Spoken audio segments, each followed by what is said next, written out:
कविता ब्रह्म राक्षस। अब इसकी विषय वस्तु क्या, सब्जेक्ट क्या है इसका। इस कविता के केंद्र में एक प्रगतिशील मध्य वर्गीय बुद्धिजीवी है, मतलब एक मिडिल क्लास का बंदा है जो अपने आप को समझदार समझता है। यह बुद्धिजीवी ही ब्रह्म राक्षस का प्रतीक है। ब्रह्म राक्षसों से उसके मन के अंदर ब्रह्म रूपी राक्षस विद्यमान है।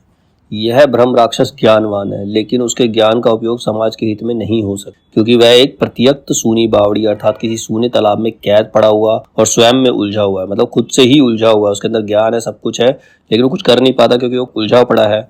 वह आत्मगर्वित है। सूर्य की किरण जब उसके पास पहुंचती है तो उसे ऐसा लगता है सूर्य ने उसे झुककर नमस्ते किया है। मतलब उसके अंदर अहंकार भी है। अपने सामाजिक दायित्व की पूर्ति ना करने वाले की गति कैसे त्रासद हो जाती है, इस तरफ भी कविता इशारा करती है। मतलब जो व्यक्ति अपनी सोशल रिस्पॉन्सिबिलिटी, सामाजिक दायित्व मतलब सोशल रिस्पॉन्सिबिलिटी को पूरा नहीं करता, उसके अंत में कैसी हालत होती है इस कविता में पता चलता है। ब्रह्म राक्षस अंत में ज्ञान का उपयोग, ब्रह्म राक्षस अंत में मर जाता है और मुक्ति बोध को इस बात का दुख होता है कि वो समाज के लिए कुछ कर नहीं पाया, कि उसके ज्ञान, दुख इसलिए होता है कि उसके ज्ञान का उपयोग नहीं हो पाया। मुक्ति बोध ने स्वयं ब्रह्म राक्षस का शिष्य होने की आकांक्षा व्यक्त की है। मतलब वो खुद को ब्रह्म राक्षस का शिष्य मानता है और वो खुद को ही ब्रह्म राक्षस भी मानता है।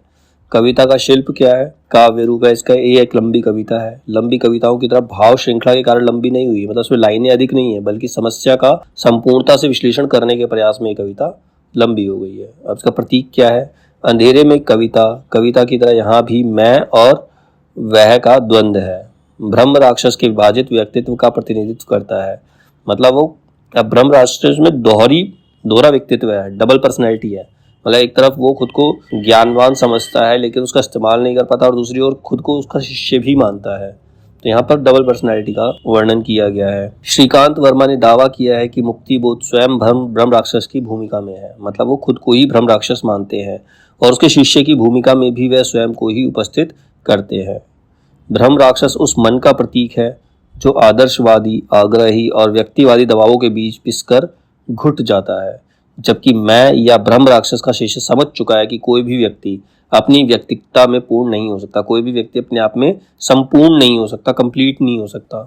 इसके अतिरिक्त सूनी बावड़ी, कोठरी जनजीवन से कट जाने के प्रतीक है। मतलब वो समाज से कट चुका है और एक एकांत में चला गया है, इसी वजह से वो अपने ज्ञान का प्रयोग नहीं कर पा रहा है। अखंड स्नान भी अपराध बोध जैसा ही प्रतीक है। अब इसमें फैंटेसी का प्रयोग कहाँ किया गया है, वास्तविकता के अनावश्यक वर्णन से बचने के लिए और चीजों को समेटने के लिए इसके अंदर फैंटेसी का प्रयोग किया गया है।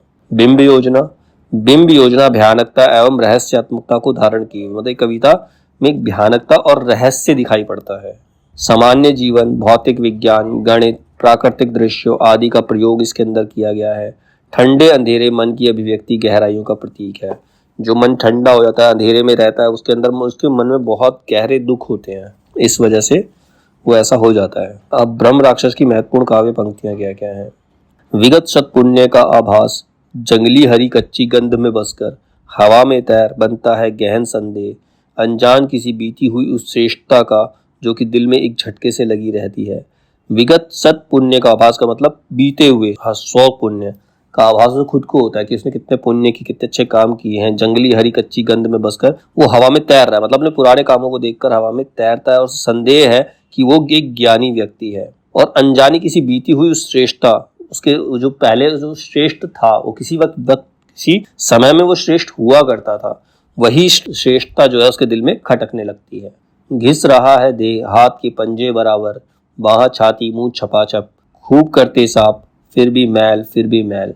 मतलब वो अपने आप को मैला पा रहा है, अपने आप को उसको ऐसा लग रहा है कि वो मलिन हो चुका है। वो अपने आप को, पहले वो श्रेष्ठ हुआ करता था, उसके अंदर वो ज्ञानी व्यक्ति था, तो अपने आप को घिस कर, जैसे कोई व्यक्ति अपने मन शरीर से मैल छुड़ा रहा हो, वो अपने मन का मैल छुड़ा नहीं पाता, उसके मन अंदर मैल रह ही जाता है। सुमेरी बेबीलोनी जन कथाओं से मधुर वैदिक ऋचाओं तक, व तब से आज तक के सूत्र, छंदस, मंत्र, थ्योरम, सब प्रमेय तक कि मार्क्स, एंजल्स, रसेल, टैम्बी की, हिडेगर और स्पेंगलर, छात्र गांधी भी सभी के सिद्ध अंतों का नया व्याख्यान करता वह, मतलब इतना ज्ञानी है कि उसे सारी जन कथाएं, जो सुमेरी बेबीलोनी जैसी पुरानी जन कथाएं हैं, वैदिक ऋचाएं हैं, सबका ज्ञान है। मंत्रों का, छंदों का, थ्योरम का, प्रमेय मतलब थ्योरम होती है, प्रमेय भी थ्योरम ही होती है, ठीक है। सब चीजों का उसे ज्ञान है। मार्क्स के बारे में बताएं, ये जो महान वैज्ञानिक थे, महान दार्शनिक थे, Marx, Engels, Russell, Toynbee, Spengler, Gandhi, इन सभी, ये सब सिद्ध व्यक्ति थे, लेकिन इनका भी अंत हुआ, उनके अंत का भी वो व्याख्या करता है, उनके अंत की भी वो व्याख्या करता है। आत्मचेतस किंतु इस व्यक्तित्व में थी प्राण में अनबन, विश्व चेतस बे बनाओ, महत्ता के चरण में था विषादाकुल मन। मतलब अपने अंदर ये सारी चीजें सोच रहा है, सब चीज उसके अंदर दिमाग में है, सारा ज्ञान उसके अंदर है, लेकिन उसके मन में, उसके दिमाग में जहर घुल चुका है, मन में जहर घुल चुका है, अकेलेपन का जहर उसके अंदर है। पिस गया वह भीतरी और बाई, दो कठिन पाटों बीच, ऐसी ट्रेजेडी है नीच। मतलब वो खुद ही में ही, अपने ही द्वंद्वों में, अपने ही बातों में पिस करके उसका खुद का अंत हो जाता है।